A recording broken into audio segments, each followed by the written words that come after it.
कर्क राशि के जातकों के लिए मार्च, अप्रैल और मई का महीना प्रेम और वैवाहिक जीवन के लिए कैसा रहने वाला है।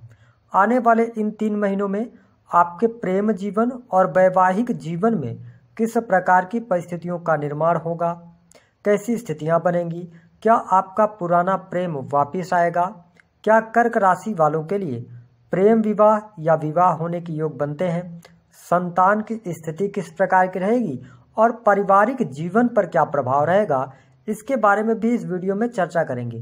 तो यह वीडियो आपके लिए बहुत ही महत्वपूर्ण और ख़ास है।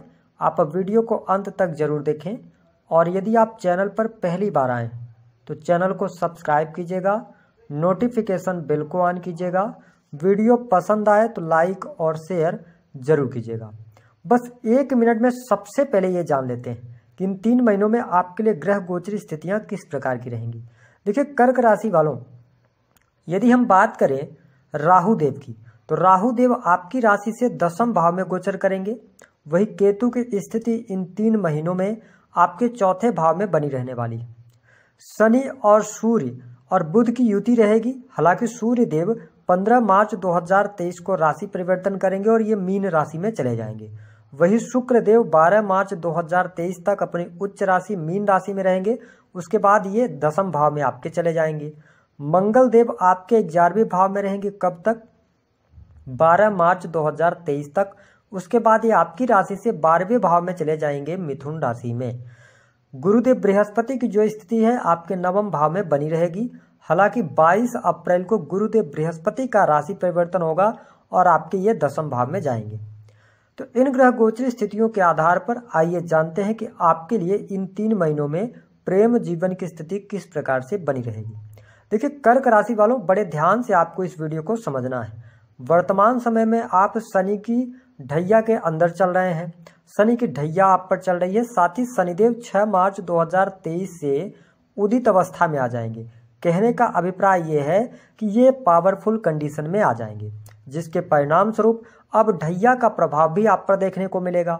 अब देखिए, आपके जो 5वें भाव के स्वामी बनते हैं वो बनते हैं मंगल देव। 5वें भाव के स्वामी 12 मार्च 2023 तक आपके 11वें भाव में रहेंगे। ये स्थिति आपके प्रेम जीवन के लिहाज से अच्छी रहने वाली है। यहाँ पर किसी भी प्रकार की तकलीफ नहीं है। हालांकि थोड़ा सा यहाँ पर संभावनाएं उतार चढ़ाव वाली लगती हैं, या प्रेमी प्रेमिकाओं के बीच में किसी बात को लेकर झड़प या बहस हो सकती है। लेकिन जब मंगलदेव 12 मार्च के बाद आपके 12वें भाव में जाएंगे तो यहाँ पर काफ़ी हद तक आपको ये लाभ देते नजर आएंगे।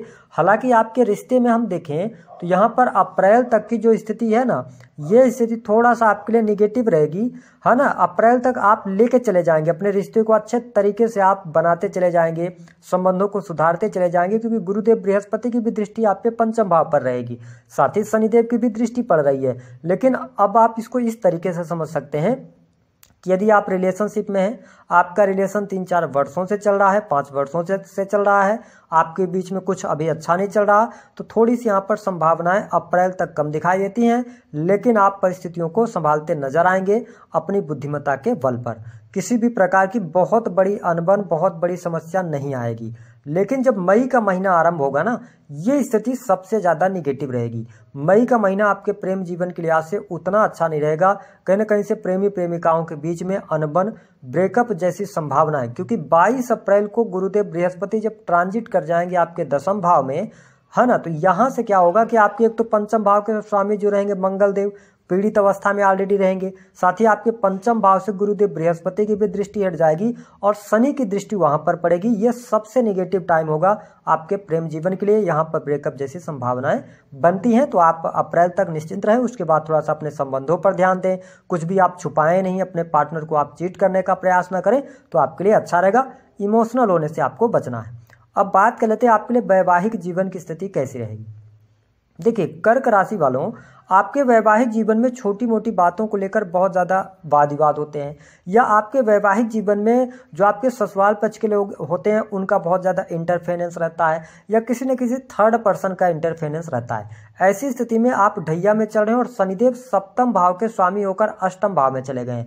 हालांकि अगर देखा जाए तो ये कारक भाव में बैठे हैं, लेकिन यहाँ पर अब इस बात को बड़े ध्यान से समझना होगा आपको कि 7वें भाव के स्वामी पीड़ित हैं, इसके साथ में आप मंगल की स्थिति को देखेंगे ना, तो मंगल देव 12वें भाव में बैठकर 8वीं दृष्टि आपके सप्तम भाव पर डालेंगे, है ना। तो ये स्थिति हालांकि अपनी उच्च राशि को देख रहे हैं, तो हम ये कह सकते हैं कि आपके वैवाहिक जीवन में पहले की अपेक्षा काफी हद तक सुधार देखने को मिलने वाला है। जीवन साथी के साथ में संबंध अच्छे रहेंगे। उतार चढ़ाव, हालांकि छोटे मोटे उतार चढ़ाव होते रहेंगे। कारण क्या होगा कि आप कर्क राशि वाले, आप थोड़ा सा भावुक ज्यादा हैं, तो आपके पार्टनर में गुस्सा ज्यादा रह सकता है, लेकिन अगर आप चीजों को मैनेज करने का प्रयास करेंगे तो आपके लिए अच्छा रहेगा। हाँ, एक बात का ये ध्यान रखना होगा कि आपके सप्तम भाव के स्वामी पीड़ित हैं, अष्टम भाव में है। ऐसी स्थिति में जीवन साथी के स्वास्थ्य का ध्यान आपको रखना होगा। जीवन साथी के स्वास्थ्य पर धन खर्च ज्यादा हो सकता है।